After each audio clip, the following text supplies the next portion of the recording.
اگلا سوال یہ ہے، اگلا مسئلہ یہ ہے کہ زکوٰۃ الفطر کس میں دینا چاہیے، کیسے دینا چاہیے، اس کا جنس کیا ہونا چاہیے؟ اس بارے میں بھی حضرات صحابہ نے نبی علیہ الصلوۃ والسلام سے حکم کو واضح طور پر ہم تک پہنچایا ہے، نقل کیا۔ حضرت صحابہ، حضرت عبداللہ بن عمر، اسی طرح دیگر صحابہ کرام نے جو روایتیں پیش کی ہے، جس میں صحیح بخاری میں حضرت عبداللہ بن عمر کی روایت مختلف طرق کے ساتھ آیا ہے، مختلف اسانید کے ساتھ جو آیا ہے وہ یہ آیا ہے کہ فرض رسول اللہ صلی اللہ علیہ وسلم، نبی علیہ الصلوۃ والسلام نے زکوٰۃ الفطر کو واجب قرار دیا، صاع من تمر، کھجور کا 1 صاع، صاع من شعیر، جو کا 1 صاع۔ اسی طرح بعض روایتوں میں آیا ہے صاع من طعام یا حنطۃ، گندم کا 1 صاع، یا اسی طرح کھجور کا 1 صاع، یا اسی طرح بعض طرق میں آیا ہے پنیر کا عقد، پنیر کا 1 صاع، اور بعض روایتوں میں آیا ہے من زبیب، کشمش کا 1 صاع۔ مختلف کھانوں میں سے، یعنی یہاں سے معلوم ہوا کہ نبی علیہ السلام نے جو فرض قرار دیا نا، کھانوں میں سے، اجناس میں سے، غلجات میں سے، مثلا ہمارے پاس جو ہے گندم ہے، چاول ہے جو ہم کھاتے ہیں، کھانوں میں سے، غلجات میں سے، جو ناپنے والے، تولنے والی جو چیزوں میں سے ہم نے دینا ہے، اجناس میں سے دینا ہے، اجناس میں سے دینا، یہی حکم ہے۔ نبی علیہ السلام کے زمانے میں یہ مثال نہیں ملتی کہ صحابہ نے اس کا قیمت لگا کے روپیہ پیسوں میں دیا ہو، یہ اللہ کے نبی کے زمانے میں یہ نہیں تھا۔ یہ بات کے علماء نے آسانی کے لیے انہوں نے اس کے بعد عنوان چھپوا دیا ہے۔ بات آسان ہے، حضرت تعبیر میں سے کچھ لوگ دے دیتے، قیمت لگا کے روپیہ پیسوں میں دیتے، لیکن جو نبی علیہ السلام نے تو فرض کیا ہے نا، جو آپ نے جو فرض کیا اور جس کے اوپر حضرت صحابہ نے عمل کیا، وہ اجناس میں دیتے تھے، وہ روپیہ پیسوں کی مثال نہیں ہے۔ اگر جی نبی علیہ السلام کے زمانے میں روپیہ پیسہ تو تھا، دینار تھے، درہم تھا، وہ بازار میں لے کے جا کے اس طرح کے سکوں سے وہ چیزیں خریدتے تھے، لیکن جو آپ نے جو زکوٰۃ الفطر نکالا ہے وہ کیا ہے؟ اجناس سے نکالا ہے۔ آٹا سے دے دے، گندم کے سے دے دے، جو کے دے دے، چاول کے دے دے، دال کے دے دے، بعد اجناس میں سے دے، دانوں میں سے دے، یہ اصل حکم ہے۔ لیکن آج ہم جو ہے سب روپیے پیسوں میں دیتے ہیں۔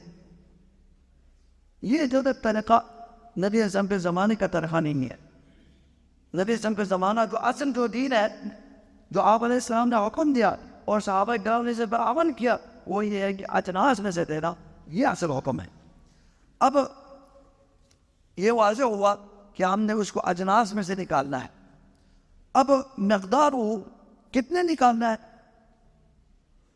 چلو گندم سے ہم نکالیں گے، چاول نکالیں گے، لیکن کتنے نکالنا ہے؟ کتنے مقدار پہ زکوٰۃ الفطر واجب؟ اس کا بھی حکم حضرات صحابہ نے نبی علیہ السلام سے واضح طور پر ہمیں نقل کیا۔ فرض رسول اللہ صلی اللہ علیہ وسلم زکوٰۃ الفطر صاع من تمر او صاع من شعیر او صاع من عقد، یعنی آپ علیہ السلام نے جو زکوٰۃ الفطر واجب کیا وہ 1 صاع، 1 صاع گندم کا، 1 صاع جو کا، 1 صاع پنیر کا، 1 صاع کھجور کا، یعنی اس میں سے واضح ہوا کہ جو اپنے اندار ہے نا وہ صاع ہے۔ ایک ہوتا ہے صاع مد، جو ہمیں پتہ ہے، ایک ہوتا ہے، یہ ہوتا ہے ناپنے کے جو پیمانہ ہوتا ہے، وہ ناپنے کا پیمانہ ہے۔ ایک ہوتا ہے وزن، وزن اور پیمانوں میں یہ ناپنا اور وزن میں فرق۔ وزن تو ہم وہ پٹا رکھتے ہیں، 1 کلو، 2 کلو، 3 کلو من رکھتے ہیں نا، وہ تو وزن ہے جو ہم آج جو یعنی دکانوں سے ہم خریدتے ہیں، اسی طریقے میں رہتے ہیں۔ ایک ہوتا ہے ناپنا، جو برتن ہوتا ہے، جو برتن ہوتا ہے اس سے ناپنا۔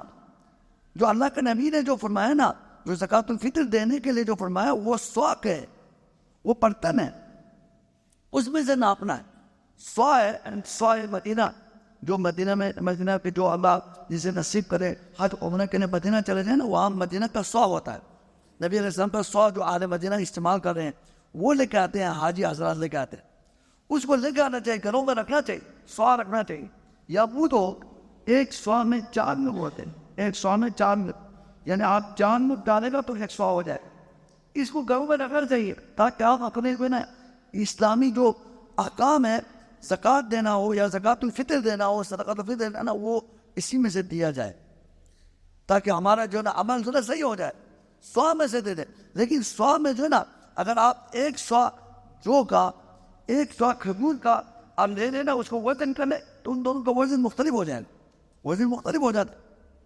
اسی لیے جو 2.5 کلو جو کہتے ہیں نا وہ احتیاطاً تھوڑا زیادہ کر کے کہتے ہیں, ورنہ 100 میں ناپے نا تو ممکن ہے شاید ممکن ہے چاول جو ہے نا 100 کلو کا بھی ہو, 1.5 کلو کا بھی ہو.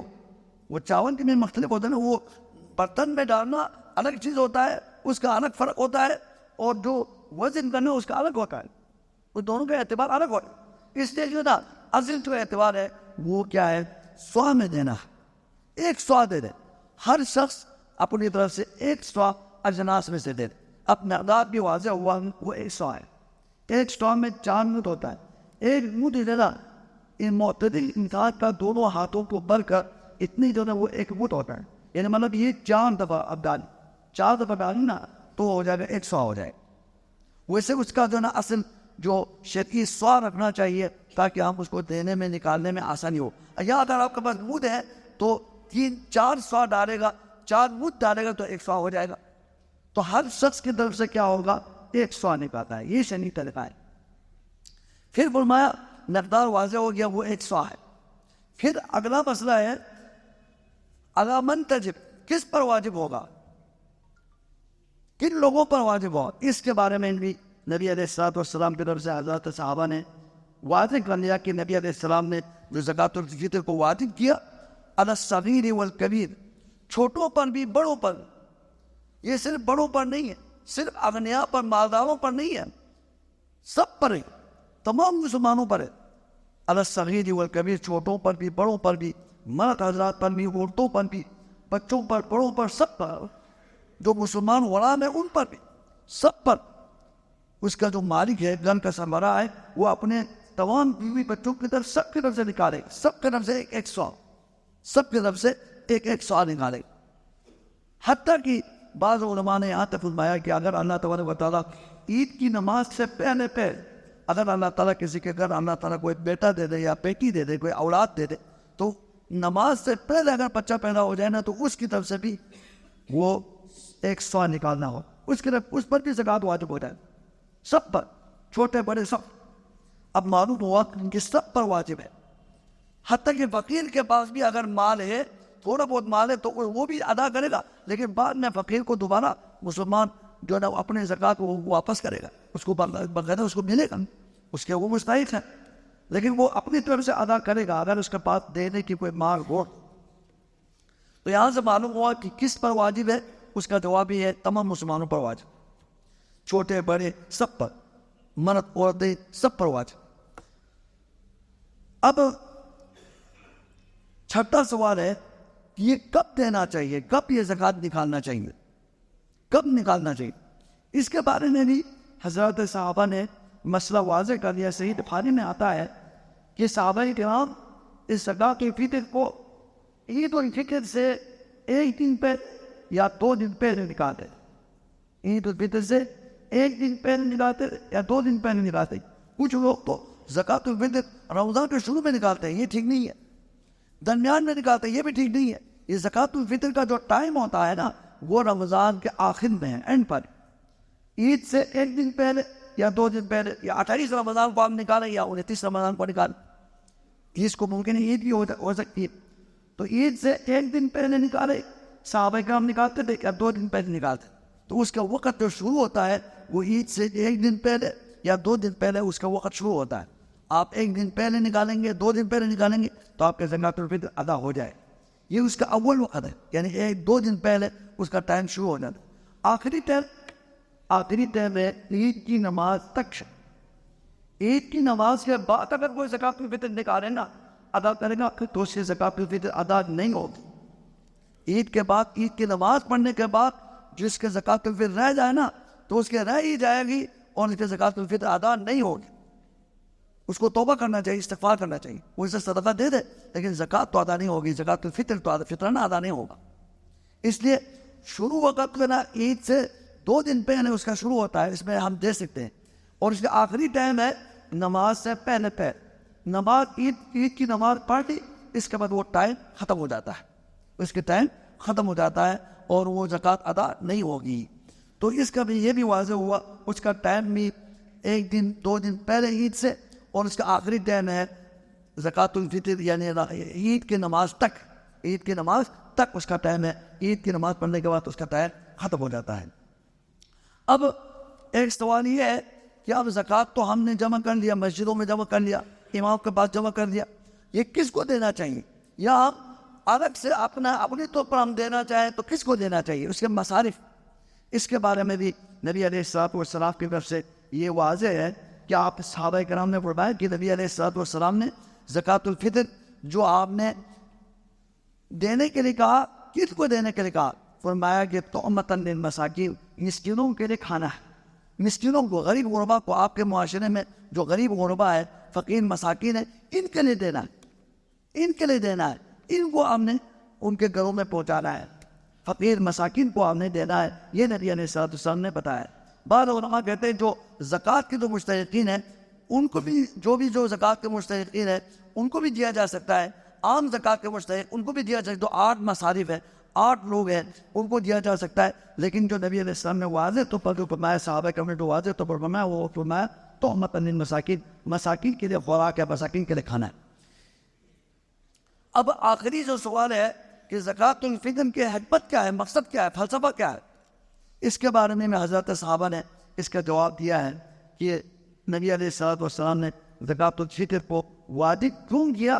آپ نے فرمایا طہورۃ للصائم من اللغو والرفث، اس کے 2 فلسفہ بیان فرمایا۔ ایک فلسفہ تو یہ ہے کہ روزہ دار اللہ تعالیٰ کتنے غفور الرحیم ہیں، اللہ تبارک و تعالیٰ ہمارے روزوں کو قبول کرنا چاہتے ہیں، اللہ تبارک و تعالیٰ ہمارے گناہوں کو معاف کرنا چاہتے ہیں۔ ایک فلسفہ تو یہ ہے کہ جو روزہ دار سے غلطی ہوئی اور روزے کے خلاف کام ہوا، اس کی زبان کنٹرول میں نہیں رہا، اس سے فضول باتیں ہوئی، اس کی جو ہے صفائی کرنا چاہتے ہیں، اس کو پاک کرنا چاہتے ہیں۔ جو روزہ دار سے کمی بیشی ہوئی، اس زکوٰۃ الفطر کے ذریعے اس کی پاکیزگی کرنا چاہتے ہیں، اس کے گناہوں کو معاف کرنا چاہتے ہیں، اور اللہ تعالیٰ اس کی کمی بیشی کو اس زکوٰۃ الفطر کے ذریعے پاک کرنا چاہتے ہیں۔ ایک فلسفہ یہ ہے، اور دوسرا فلسفہ کیا ہے؟ طعمۃ للمساکین، مسکینوں کے لیے کھانا ہے۔ اب دیکھو نا، اسلام کتنے عظیم مذہب ہے، کتنے اس کے اندر خوبیاں ہیں۔ اب دیکھو نا، یہ عید آ رہی ہے، عید کا معنی ہے خوشی منانا۔ اب عام جو اغنیاء ہے، مالدار لوگ ہیں، ان کے لیے تو خوشی ہوتی ہے، ان کے بچوں کے لیے خوشی ہوتی ہے، عید آ رہی ہے، ان کے لیے نئے کپڑے ہوتے ہیں، کھانا ہوتا ہے، وہ مختلف قسم کے ڈش بناتے ہیں، وہ کچھ کھاتے ہیں، پیتے ہیں، ان کے لیے خوشی ہوتی ہے۔ لیکن اللہ تبارک و تعالیٰ نے غریب غربا کے لیے بھی عید منانے کے لیے کہ ان کے لیے بھی کوئی خوشی ہو۔ اب مسلمان ان کو ایک امید ہوتی ہے کہ آج ہمارے گھروں میں کھانا آ رہا ہے، چاول آ رہا ہے، ہمارے کہا کہ مسلمان جو نا یہ زکوٰۃ الفطر جمع کر کے ہمارے گھروں میں کچھ دے رہے ہیں، تو ان کے بھی عید ہو جائے گی، ان کے لیے بھی خوشی ہو جائے گی، تاکہ یہ خوشی سب کے لیے ہو۔ غریب فقراء جو مالدار لوگ ہیں ان کے تو خوشی ہوتی ہی ہے، لیکن جو غریب طبقہ ہے نا، ان کے بھی زکوٰۃ الفطر کا جو مل رہا ہے، فطرانہ مل رہا ہے، تو اس لیے ان کو کوئی خوشی ہو جائے، ان کے لیے عید ہو جائے، ان کے لیے کوئی خوراک ہو، ان کا کوئی سالانہ خرچہ آ جائے، خرچہ نکل آئے۔ اس لیے زکوٰۃ الفطر کا فلسفہ کیا ہوا؟ ایک تو روزہ دار سے کمی بیشی ہو جائے، اس کو پاک کرنا چاہتے ہیں، اور دوسرا فلسفہ یہ ہے کہ جو تاکہ عید کے دن غریب غربا کے لیے بھی خوشی ہو جائے، ان کے گھروں میں بھی کھانا آ جائے، ان کے لیے بھی کوئی خوراک تیار ہو جائے اور پہنچ جائیں، یہ ان کے تاکہ وہ عید میں اس خوشی میں وہ شامل ہو سکے۔ کتنے اسلام کا جو فلسفہ ہے، خوبیاں ہیں، یہ عید کو سب کے لیے عید کرانے کے لیے یہ اللہ تبارک و تعالیٰ نے حکم نازل فرمایا ہے۔ تو یہ ہے زکوٰۃ الفطر کے مسائل۔ اس لیے ہمیں چاہیے ہم ایک خوشی کے ساتھ ہم اپنے تمام اپنے اہل و عیال کی طرف سے زکوٰۃ الفطر ادا کریں۔ اللہ سبحانہ و تعالیٰ ہمیں اس عظیم فریضے کو انتہائی خوشی کے ساتھ رمضان کے آخری لمحات میں ادا کرنے کے اللہ تعالیٰ ہم سب کو توفیق عطا فرمائیں۔ وآخر دعوانا الحمد للہ رب العالمین۔ الحمد للہ الحمد لله نحمده ونستعينه ونستغفره ونعوذ بالله من شرور أنفسنا وسيئات أعمالنا من يهده الله فلا مضل له ومن يضلل فلا هادي له وأشهد أن لا إله إلا الله وحده لا شريك له وأشهد أن محمدا عبده ورسوله. بس ایک مختصر سے آخری ایک مسئلہ رہتا ہے، وہ میں انتہائی اختصار کے ساتھ 2 منٹ میں بیان کرنے کی کوشش کروں گا. اب یہ رمضان کے آخری لمحات میں جب ہم زکوٰۃ الفطر ادا کریں گے، دوسرا دن جب چاند نظر آ جائے گا تو یہ شوال کو عید ہوتی ہے. یہ عید الفطر کہلاتے ہیں، جس میں رمضان کا سلسلہ ختم ہوتا ہے. اب افطار کا ٹائم، روزہ کا سلسلہ ختم ہوتا ہے تو اس کو عید الفطر کہتے ہیں. عید الفطر جس طرح عید الاضحیٰ ہے، اسلام میں صرف 2 عید ہے، تیسری عید نہیں ہے. جنہوں نے تیسری عید گڑی ہوئی ہے وہ انہوں نے اپنی طرف سے بیٹھی، کوئی عید نہیں ہے. 2 ہی عید ہے، صرف 2 عید کے علاوہ کوئی تیسری عید ہے ہی نہیں. تو یہ پہلی عید ہے اور دوسری عید عید الاضحیٰ ہے. تو یہ عید بہت عظیم دن ہوتا ہے، اس میں تمام مسلمانوں کو چاہیے عید کے لیے اہتمام کریں. اس کے ایک تو سنت، تو پہلے سنت تو یہ ہے کہ عید کے دن جو ہے نا آپ صبح جو ہے نا آپ تکبیرات پڑھنا شروع کریں. جب چاند نظر آ جائے نا تو اللہ اکبر اللہ اکبر لا الہ الا اللہ اللہ اکبر اللہ اکبر وللہ الحمد، چاند نظر آنے پر یہ تکبیرات پڑھیں. چاند نظر آنے پر وہ دعا بھی پڑھ، اللہم اعنا وعلینا بالامن والایمان والسلامۃ والاسلام ربی وربک اللہ، یہ چاند کی دعا بھی پڑھ. پھر اس کے بعد عید کی جو رات ہے اور عید تک، اور یعنی رمضان کی عید تک، فطرانے عید الفطر تک جو ہے نا یہ تکبیرات پڑھیں. عید الفطر کے بعد جو تکبیرات کا سلسلہ ختم ہو جاتا ہے. عید تک جو ہے نا یہ عید پہ آنے تک، آتے وقت گھر میں بھی اور آتے وقت مسجد میں پہنچتے وقت یا عیدگاہ میں پہنچتے وقت، اس وقت تک جو ہے نا وہ تکبیرات پڑھے. ایک سنت یہ ہے. اور عید الفطر کی سنت یہ ہے کہ آپ عید الفطر سے آنے سے پہلے آپ کچھ کھجور کے ساتھ آپ کھجور کھائیں. آپ ناشتے میں کچھ کھجور کھا کر عید کی طرف آ جائیں، کیونکہ عید الفطر کا فلسفہ یہ ہے نا وہ روزے کو ختم کرنا ہے. تو عید کے دن روزہ حرام ہے. آپ صبح جو ہے نا ناشتہ کریں اور کھجوروں کے ساتھ آپ کچھ کھجور کھا کے آپ عید کے لیے آئے. یہ سنت طریقہ ہے. اور عید کے لیے آنا چاہیے، اول وقت پہ ٹائم پہ پہنچ جائیں. اور عید کے لیے آنے سے پہلے یہ ہے کہ آپ غسل کریں، خوشبو لگائیں، اچھے کپڑے پہنیں، خوبصورت کپڑا پہنیں. نئے کپڑا نہ ہو تو اچھے خوبصورت کپڑا پہنیں اور خوبصورت کپڑوں میں آپ عید کے لیے تشریف لائیں. اور عید کے لیے تمام مسلمانوں کو آنے کا حکم ہے، حتیٰ کہ عورتوں کے لیے بھی نبی علیہ السلام نے آنے کا، حتیٰ کہ جو عورتیں نماز نہیں بھی پڑھتی ہے ان کے لیے بھی حکم دیا کہ وہ عید کے لیے آ جائے، لیکن وہ عید کے عیدگاہ کے آخری حصے میں بیٹھے تاکہ مسلمانوں کے وہ جو ہے نا دعا میں وہ شریک ہو سکے.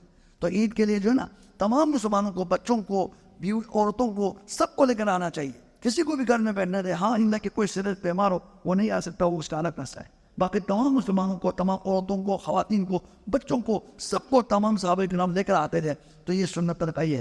اور عید کے لیے تشریف لائیں اور عید سے پہلے تشریف لائیں، تکبیرات پڑھتے ہوئے آ جائیں اور اس سے پہلے زکوٰۃ الفطر ادا کریں اور عید کے لیے تشریف لائیں. اور عید الفطر بہت انتہائی توجہ کے ساتھ آپ پہلے سنت کے مطابق نماز پڑھیں اور اس کے بعد امام صاحب کو خطبہ اور دعا میں شریک ہو. اللہ سبحانہ و تعالیٰ ہمیں اس مبارک مہینے کو اللہ تبارک و تعالیٰ ہم سب سے قبول فرمائیں. جو بھی کمی بیشی ہو اللہ تعالیٰ معاف کریں. اللہ تبارک و تعالیٰ اس کو تمام مسلمانوں کے لیے ایک خوشی کا سبب بنائیں. جو بھی مسلمان پریشان ہیں اللہ تعالیٰ ان کی پریشانیوں کو دور فرمائیں. اللہم انصر الاسلام والمسلمین، اللہم اعز الاسلام والمسلمین، اللہم انصر من نصر دین محمد صلی اللہ علیہ وسلم واجعلنا منہم. ربنا آتنا فی الدنیا حسنة وفی الآخرة حسنة وقنا عذاب النار. اللہم اشفنا واشف مرضانا ومرضى المسلمین. عباد اللہ رحمکم اللہ، ان اللہ یأمر بالعدل والإحسان وإيتاء ذي القربى وينهى عن الفحشاء والمنكر والبغي يعظكم لعلكم تذكرون. واذكروا الله تعالى يذكركم وادعوه يستجب لكم ولذكر الله أكبر والله يعلم ما تصنعون.